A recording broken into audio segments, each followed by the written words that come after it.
Halo sahabat PSL, kembali jumpa dengan Hadi Susilo Arifin di podcast PSL Koridor. PSL Koridor adalah suatu media untuk berkomunikasi antara sahabat PSL dengan kami yang berada di PSL. Merupakan suatu jalan ya, koridor, suatu tempat di mana sahabat-sahabat PSL bisa melihat seluk-beluk keterkaitan dengan program studi ilmu pengelolaan sumber daya alam dan lingkungan Sekolah Pasca Sarjana IPB University. Nah, pada hari ini 22 April 2022 bertepatan dengan Hari Bumi, Earth Day. Kita akan merayakan Hari Bumi dengan dua orang narasumber. Pada satu segmen yang pertama ini, saya kedatangan tamu karena kami mengundang orang yang penting ini. Siapakah dia? Yaitu Dr. Ferdinand. Dr. Ferdinand PhD MNRI. Nah, ini agak sulit nih mengejanya. MNRI ini adalah gelar beliau dari Master in Natural Resources Economics. Beliau dari Departemen Geofisika dan Meteorologi, Fakultas Matematik dan Ilmu Pengetahuan Alam FMIPA IPB University. Saya akan menyapa dulu kepada Dr. Ferdinand yang biasa saya panggil dengan Kang Dinan. Kang Dinan, apa kabar Kang Dinan? Apa kabar Kang Hadi? Baik, Alhamdulillah. Baik ya, kita jumpa di sini dalam rangka ingin merayakan nih Earth Day, Hari Bumi. Nah, Hari Bumi ini bertemakan untuk tahun 2022 ini adalah Invest in Our Planet. Oke. Kira-kira gimana nih dengan tema itu dan keterkaitan dengan bidang Kang Dinan? Kang Dinan kan di bidang geofisika ya, meteorologi. Kira-kira dan juga dengan kegiatan-kegiatan Kang Dinan saat ini. Saat ini masih sibuk di Biotrop? Baik, terima kasih Kang Hadi. Halo Sobat PSL, dimanapun Anda berada.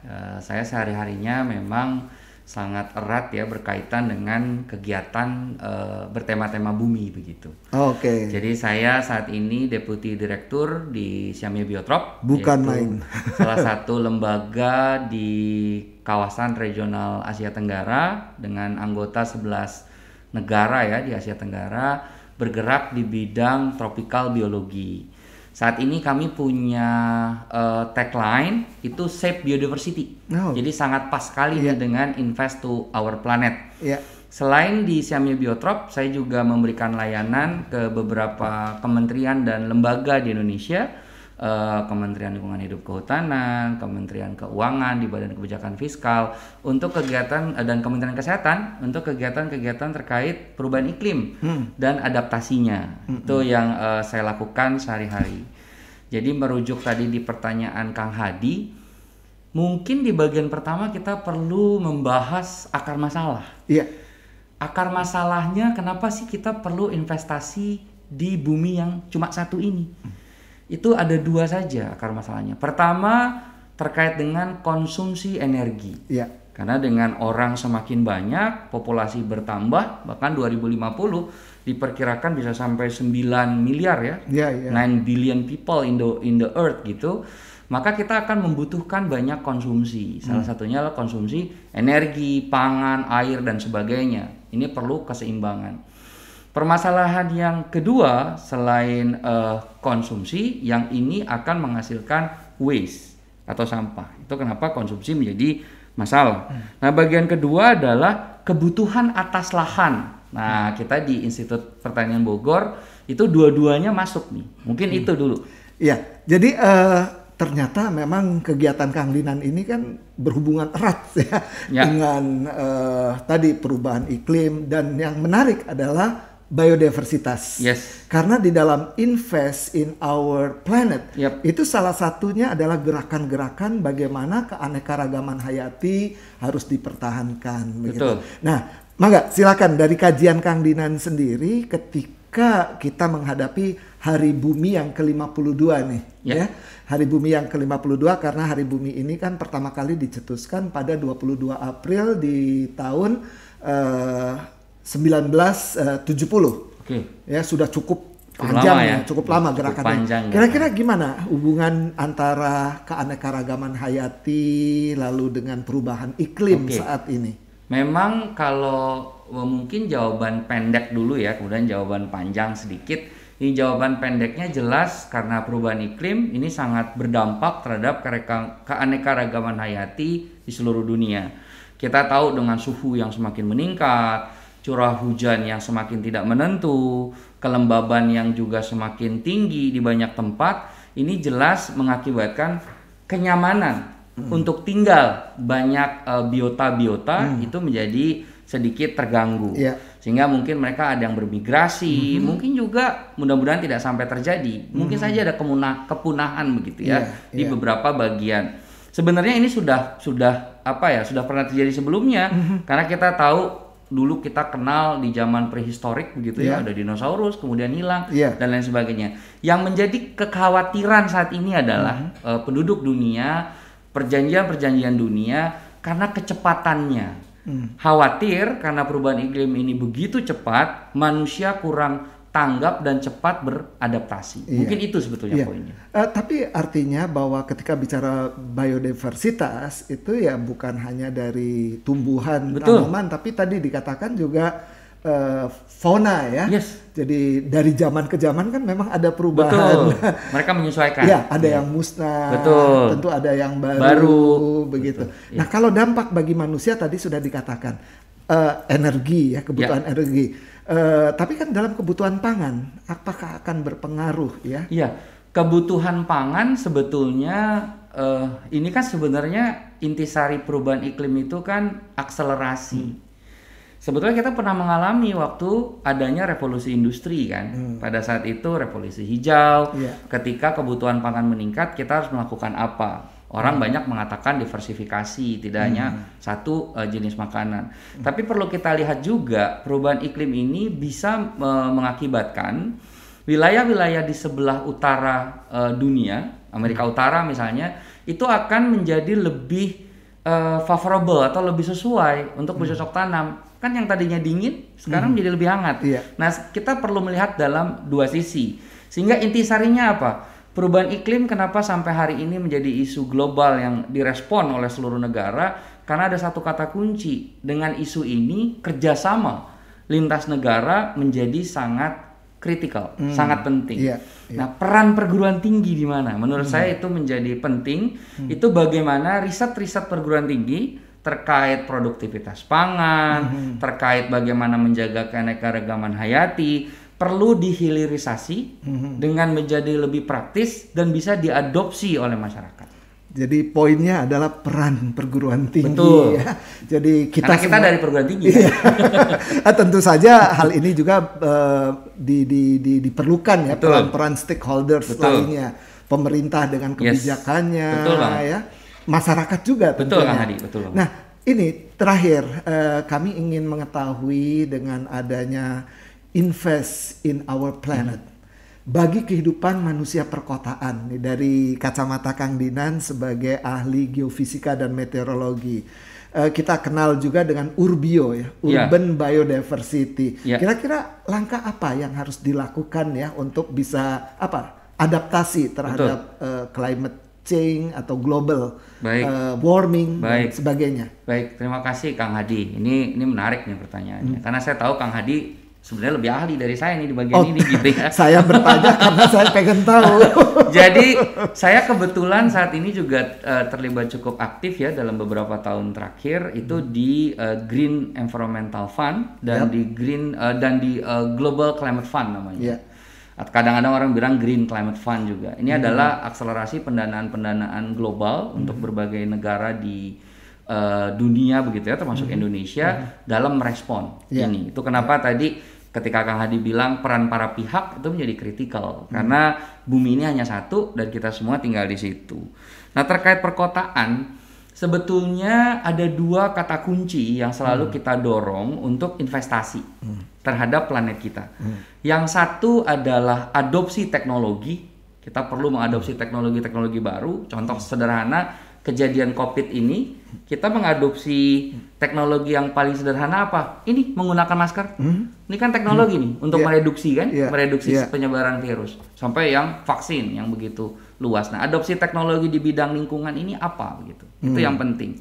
Yang kedua adalah ini yang bergeser karena kita tadi punya permasalahan lahan, ekosistem based adaptasi yang sekarang didorong itu lebih ke nature based solution. Nah, kita bicara sekarang di lingkup kota karena kita ada rural, ada kota, ada pesisir kan begitu. Nah, di lingkup kota ini sebenarnya yang orang agak khawatir adalah urban heat island, yaitu pemanasan pulau panas bilangnya begitu kalau diartikan bahasa Indonesia. Tapi ini biasanya terjadi di wilayah-wilayah kota. Nah, kita perlu modifikasi. Nah, ini penting banget nih. Modifikasi dan inovasi untuk keluar pakem. Contoh, di Indonesia kita punya aturan 30% green space atau dari undang-undang atau wilayah hijau. Pertanyaannya, dengan kota kita yang lahannya semakin sempit, apakah green space ini tetap 30%, tapi kemudian kita kembangkan untuk vertikal? Karena hunian-hunian yang berkembang itu vertikal. Saya tahu Kang Hadi bidangnya nih, landscape, penanaman vegetasi di wilayah vertikal. Ini apakah, pertanyaan pertama, memiliki fungsi yang sama dengan kalau dia berupa hamparan? Secara teoritis kan sama-sama melakukan fotosintesis, sama-sama menyerap CO2, memberikan oksigen dan lain sebagainya. Kemudian bisa juga ponds atau kolam-kolam yang dibangun termasuk di bawah basement misalnya, di bawahnya bukan di basementnya atau kolam-kolam di sekitar gedung yang ini kita bilang ruang terbuka biru misalnya, ini untuk menurunkan atau memoderasi suhu di kota. Nah, inovasi-inovasi seperti ini yang mungkin banyak sekali dilakukan di perguruan tinggi, yang mungkin perlu dilakukan kajian praktikal.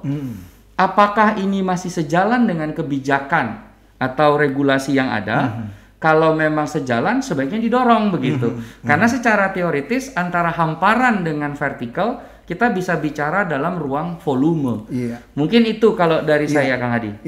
Jadi menarik sekali ya kalau boleh saya rangkum tadi dengan Undang-Undang nomor 27 Undang-Undang nomor 26 tahun 2007 tentang ruang terbuka hijau yang harus tersedia 30% di kota. Itu kita harus memiliki inovasi-inovasi, tidak hanya hamparan horizontal tapi kemungkinan vertikal kalau dilihat dari fungsi bagaimana merespon terhadap penyerapan CO2 yang pada akhirnya bisa menurunkan suhu dan juga memproduksi O2.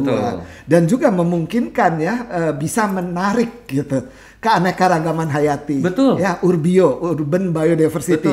Jadi apakah juga jenis burung, serangga yang menarik ya, bahkan bisa menjadi indikator. Dan yang tadi kedua, ini menarik sebagai penutup bahwa bagaimana inovasi terhadap ruang terbuka biru. Jadi bagaimana sumber-sumber air itu bisa kalau saya lihat ya mungkin dipanen ya. Jadi tidak digelontor langsung ke selokan, ke sungai, langsung menuju ke laut. Tapi bagaimana dipanen untuk rainwater harvesting gitu ya. Kita lakukan lalu kita simpan sebagai untuk pendinginan udara ya, untuk pendinginan udara. Saya kira ini menarik sekali Kang Dinan. Mudah-mudahan kita masih bisa berdiskusi dan untuk kesempatan terakhir boleh closing statementnya silakan. Mungkin kalau closing statement, karena podcast ini diselenggarakan oleh program studi lingkungan Institut Pertanian Bogor ya di level pasca sarjana, sederhananya lintas sektor yang saat ini direpresentasikan sebagai mahasiswa di PSL itu mungkin perlu lebih banyak diskusi-diskusi dengan tema-tema berkelanjutan. Poin pentingnya saya tutup, apa yang kita maksud dengan berkelanjutan? Mungkin itu. Terima kasih banyak Kang Dinan. Kata kunci terakhir, lintas sektor. Artinya kita sebagai program studi multidisiplin melakukan sesuatu transdisciplinary ya. Juga kita harus berkomunikasi dengan berbagai bidang. Terima kasih banyak sekali lagi Kang Dinan. Dan kita tutup segmen pertama. Kita akan lanjut di segmen yang kedua. Halo, Saat ini Sekolah Pascasarjana IPB University sedang membuka pendaftaran bagi mahasiswa baru. Ayo kita masuk ke program studi ilmu pengelolaan sumber daya alam dan lingkungan, baik program magister atau program doktor, kelas reguler atau juga kelas khusus. PSL IPB, Inclusivity, Resiliency, and Sustainability. Halo sahabat PSL di mana saja berada, kembali dengan Hadi Susilo Arifin di PSL Koridor segmen kedua pada episode ketiga dengan tema Hari Bumi, Earth Day. Nah, pada segmen kedua ini kami telah mengundang Profesor Dr. Lina Karlina Sari, seorang ahli ilmu kehutanan, khususnya beliau dari Departemen Hasil Hutan, Fakultas Kehutanan dan Lingkungan IPB University. Apa kabar Teh Lina? Alhamdulillah. Saya panggil Teh Lina saja. Boleh. Ya, supaya santai. Saya panggil gitu. Pak Hadi? Boleh, sangat baik, senang. Pak Hadi. Oke, kesibukan apa nih yang dilakukan sehari-hari? Ya, hari ini mungkin membantu di program studi PSL sebagai sekretaris program doktor. Iya. Kemudian juga menjadi sekretaris di Dewan Guru Besar IPB Komisi C. Iya. Dan juga kesibukan di Senat Fakultas Kehutanan dan Lingkungan IPB. Sebagai? Sekretaris Senat Fakultas. Sekretaris, ini kalau kelihatannya tiga-tiganya sekretaris, spesialis sekretaris. membantu. Iya, bukan main ya. Nah, ini tentang Hari Bumi ya, dengan perspektif Teh Lina ini kan terkenal sekali kesibukan penelitian tentang pohon. Ya, berbagai macam pohon. Nah, dari perspektif ini kira-kira apa sih Hari Bumi? Hari Bumi. Ya, Hari Bumi itu sebetulnya mengingatkan kita kepada rumah besar kita yang harus kita jaga dan kita rawat. Karena rumah ini sebagai penyadar atau pengingat kita ya, di mana seluruh makhluk memiliki kehidupan, yang memiliki kehidupan itu berpusat. Jadi begitu Pak, pentingnya Hari Bumi. Jadi pentingnya Hari Bumi karena memang bumi ini merupakan rumah kita ya, ekosistem ya, manusia dan segala makhluk hidup yang ada di dalamnya. Jadi pentingkah kita peringati? Wah, sangat penting sekali itu. Jadi memang kalau kita bicara rumah kita itu hari ini banyak sekali mendapat ancaman ya, terutama terkait dengan perubahan iklim yang sangat luar biasa ya, sehingga memang sudah seharusnya kita sama-sama secara kolektif ya menyelamatkan, menyusun strategi untuk bisa menjaga, kalaupun tidak mengembalikan, paling tidak bisa mempertahankan kehidupan bumi kita itu lebih baik lagi. Iya, jadi kalaupun tidak bisa mengembalikan, kalau mengembalikan kan restorasi, tapi kata kuncinya menjaga. Menjaga ini kita bisa mengkonservasi, kita bisa melindungi, begitu ya. Nah, kalau terkait dengan tema Hari Bumi tahun 2022 ini, topik utamanya atau tema utamanya adalah invest in our planet, gitu ya. Nah, dari sudut pandang Teh Lina sendiri ketika invest in our planet, gitu ya. Pertama kan kita punya satu planet di bumi kita ini ya, dalam rumah kita ya. Rumah kitanya itu kan di bumi ini. Nah, apa dari perspektif kehutanan? Sangat menarik untuk menjaga ya, merawat bumi kita ini. Yang pertama tentu saja kita harus mempercepat pencarian solusi ya, menangani masalah-masalah yang ada di bumi ini. Kemudian juga tentu saja kita menggerakkan seluruh potensi ya, seluruh unsur yang ada di bumi ini, bagaimana kita bersama-sama dengan peran dan kontribusinya menjaga, merawat dan menyelamatkan serta tadi mengkonservasi bumi kita ini, sehingga bumi ini menjadi suatu kondisi yang nyaman dan menjadi suatu kehidupan tidak hanya untuk generasi hari ini tetapi juga generasi yang akan datang sesuai dengan tema SDGs. Iya. Jadi memang pasti ya banyak Betul. kaitan dengan tujuan-tujuan dari Betul. SDGs ya, ada tujuan bagaimana tentang Land, water. kemudian juga tentang air. Betul. Gitu ya. Tapi kalau dari segi keilmuan Teh Lina sendiri kan pasti ya banyak mengelola tentang pepohonan. Betul. Gitu.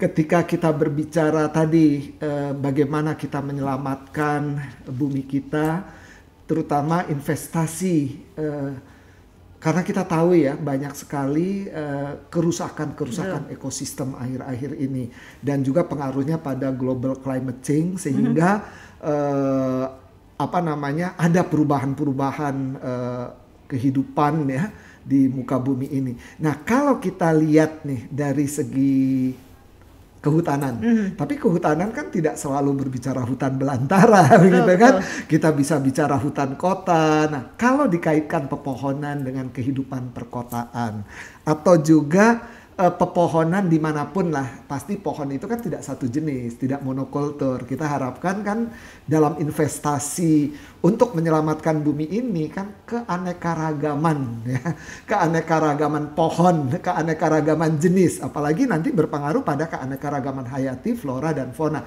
Dari perspektif Teh Lina, bagaimana tentang keragaman ini? Apakah harus suatu keharusan ya, terutama dari pohon, atau boleh secara besar vegetasi ya.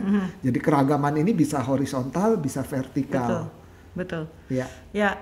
Jadi memang saat ini saya banyak melakukan fokus kegiatan penelitian ya, ataupun mungkin kegiatan pengabdian pada masyarakat terkait dengan kesehatan pohon di perkotaan. Dan menurut saya itu menjadi sesuatu yang sangat penting, karena pohon tentu saja tadi menjadi bagian atau elemen penting dalam kehidupan di bumi ini. Tadi seperti disampaikan oleh Prof. Hadi, sebetulnya menjadi bagian penting dalam suatu ekosistem, yang mana seiring dengan zaman tentu saja kita perlu meningkatkan yang pertama jumlah pohon. Biasanya ada industri itu juga banyak pengorbanan pada pohon ya, sehingga memang perlu terus kita tingkatkan. Yang kedua, saya setuju bahwa keragaman jenis pohon itu juga perlu kita pertahankan, bahkan untuk beberapa case kita harus juga kita tingkatkan, karena pohon menjadi bisa menjaga stabilitas ekosistem lingkungan, sehingga saya sangat concern terhadap kesehatan pohon sebagai suatu individu pohon yang banyak sekali manfaatnya. Bahkan kalau dalam satu perkotaan, Prof. Hadi nih tentu saja sebagai seorang landscape, bagaimana pohon itu juga memiliki identitas suatu kota.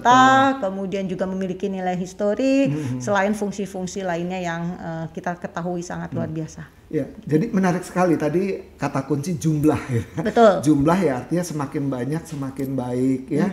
Terus tentu di bidang Teh Lina sendiri kan kesehatan pohon itu penting.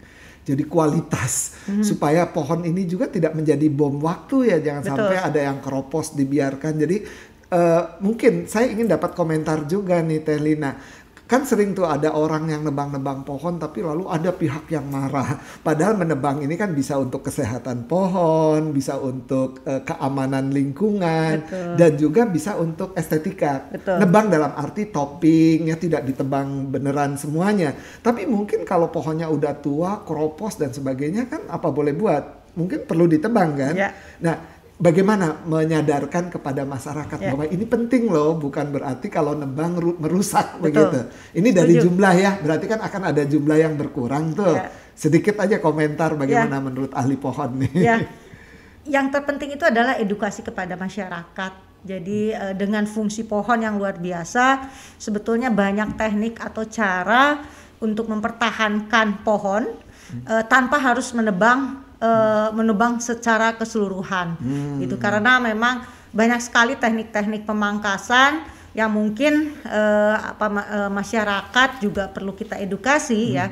Karena pada dasarnya kalau kita belajar arborikultur, mungkin kalau pohon itu sangat luar biasa, sebetulnya bisa juga melakukan recovery ya dalam suatu kondisi yang sangat ekstrim, sehingga memang tidak harus ditebang, tetapi bisa kita lakukan perlakuan-perlakuan yang tetap mempertahankan pohon tersebut. Bukan main. Jadi tidak harus ditebang nih, kita lihat dulu ya. Jadi bisa dengan ya beberapa treatment ya. Misalnya kalau keropos kan ada ya cavity treatment, penampalan supaya pohonnya tetap kokoh, tetap tidak rubuh gitu. Tapi juga bisa dengan staking atau stagger ya, yang lalu tetap bugar. Jadi kesehatan pohon lah intinya. Betul. Itu kan kualitas ya, Teh Lina berarti ya. Betul, Pak. Tidak hanya jumlah tapi kualitas dari pohon itu sendiri. Apalagi tadi dikaitkan dengan keanekaragaman hayati, bahwa pohon pun kan bisa menjadi habitat, menjadi rumah bagi beberapa satwa liar ya. Nah, kalau bilang satwa liar apalagi di perkotaan itu bukan berarti yang liar-liar, tapi bisa burung, bisa serangga, itu kupu-kupu, lebah ya, kunang-kunang, capung, bukan main. Ini kan ditarik juga oleh pepohonan atau jenis tanaman. Nah, kurang lebih demikian sahabat PSL, dan menarik sekali bahwa Hari Bumi yang jatuh di tanggal 22 April 2022 ini perlu kita peringati, dalam arti kita mengingat betapa pentingnya bumi kita, karena kita hanya punya satu planet bumi kita. Nah, untuk closing statement Teh Lina, barangkali ada buat sahabat PSL yang mau disampaikan. Silakan. Sahabat PSL, mari kita jaga bumi ini melalui peran dari masing-masing kita untuk menjaga, merawat, dan menyelamatkan bumi. Terima kasih banyak. Pesannya bukan main. Mudah-mudahan sahabat PSL cukup memahami pesan-pesan lewat podcast episode ketiga yang mengangkat Hari Bumi, Invest in Our Planet. Demikian Hadi Susilo Arifin. Mudah-mudahan kita bisa ketemu lagi di episode yang akan datang. PSL, Inclusivity, Resiliency, and Sustainability. Halo, saat ini Sekolah Pascasarjana IPB University sedang membuka pendaftaran bagi mahasiswa baru. Ayo kita masuk ke program studi ilmu pengelolaan sumber daya alam dan lingkungan, baik program magister atau program doktor, kelas reguler atau juga kelas khusus. PSL IPB, Inclusivity, Resiliency, and Sustainability.